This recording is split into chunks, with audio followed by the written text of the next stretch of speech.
Welcome to Greek for a Week.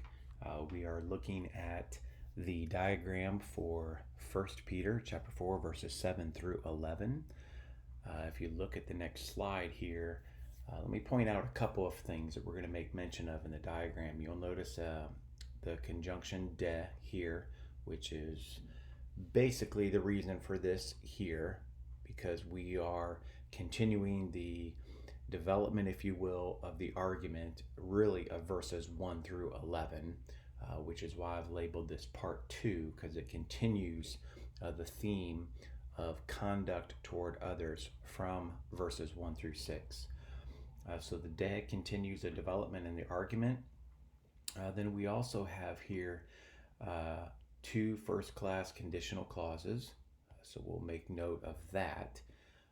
Then there's a few other things, some participles here that will eventually turn themselves, as far as a function, into imperatival force. Also here, the predicate adjective will also kind of serve as an imperative. So we'll see how each of those flesh themselves out here in the next slide. Now the end of all things is near. So here again, now is the way that I've translated that, continuing the development of the thought.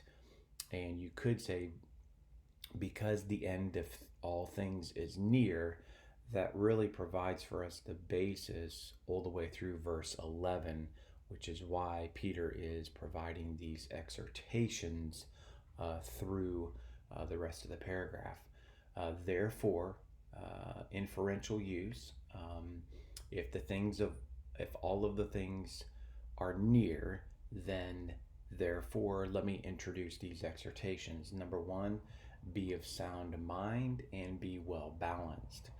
So verse 7 provides for us two imperatives, and then you could say for what goal or for what purpose, and here is our ace plus the accusative, for the purpose of prayer. Above all, so you'll notice here I've started the above all right in line with now. So above all, what I want you to do, Peter says, is I want you to have a fervent love toward one another. Again, there's your imperatival participle, having. Why? Because love covers a multitude of sins. Be hospitable. Here's again our predicate adjective, which seems to have an imperatival force to it. Having your love toward one another, as well as then be hospitable toward one another. Again, without complaining. Now, because, so this really starts another imperative or another exhortation, because each one has received a gift. What I want you to do, Peter says, is I want you to serve it to one another, or serve it to each other. So what would be the role? What would it look like to serve each other? That would be as good stewards of the manifold grace of God. And then here are the conditional clauses. If anyone speaks, basically let him speak then, but let him speak, you could say here, using the words of God.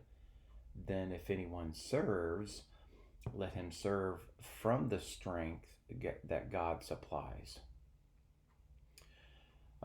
Really, in order that encompasses both of these.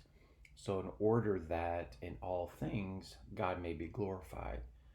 So the purpose for speaking and serving is ultimately that God may be glorified.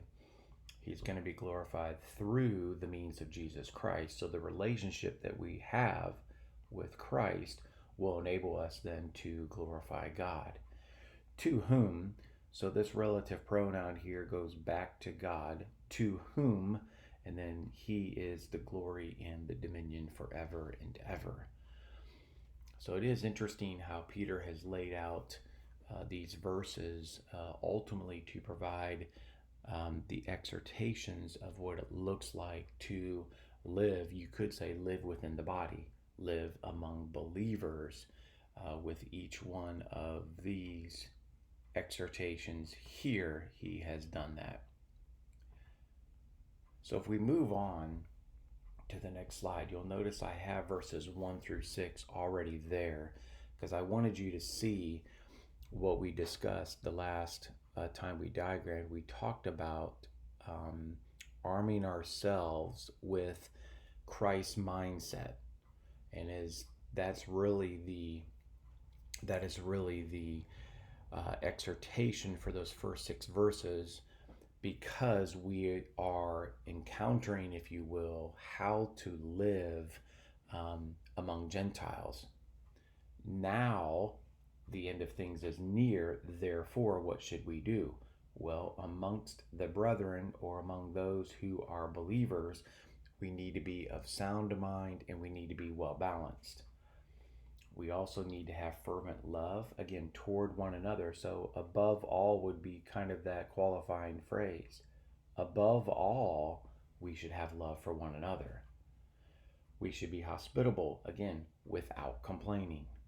So those are qualifying phrases to tell us maybe how, why, for what purpose. Serve with your gift. Again, each one has received one. And because each one has received a gift, then we need to minister or serve each other in the role of ministering God's grace to each other. Speak truth, serve with God's strength, again, for what purpose? That God may be glorified. That's the ultimate purpose there for those two. Trust this has been helpful. That was verses 7 through 11 of 1 Peter chapter 4. We will continue with 1 Peter next week. Have a great week.